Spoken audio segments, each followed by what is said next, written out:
అంతర్జాతీయ నర్సుల దినోత్సవం సందర్భంగా పిఠాపురం నియోజకవర్గానికి చెందిన ప్రభుత్వ స్టాఫ్ నర్సులతో AP deputy CM Pawan Kalyan ప్రత్యేకంగా భేటీ అయ్యారు.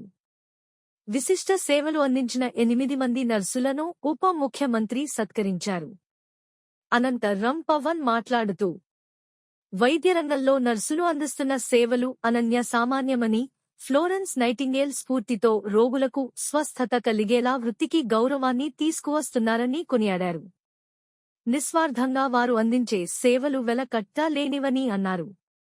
విధి నిర్వహణలో ఎంతో మంది రోగుల ప్రాణాలు కాపాడుతున్న నర్సుల సేవలను ఎవరూ మరిచిపోరని తెలిపారు.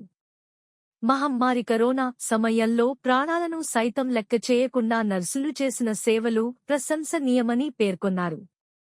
ఇక ఇటీవల సింగపూర్లో తన కుమారుడు మార్క్ శంకర్ పాఠశాలలో సంభవించిన అగ్ని ప్రమాదంలో గాయపడ్డ తర్వాత ఆసుపత్రిలో చేరాడని, అక్కడ నర్సులు చేసిన సేవలు చూసినప్పుడు మరోసారి వారి కష్టం గుర్తుకొచ్చిందని చెప్పారు. అంతర్జాతీయ నర్సుల దినోత్సవం సందర్భంగా వారిని కలవడం ఎంతో ఆనందాన్ని ఇచ్చిందని జనసేనాని పేర్కొన్నారు.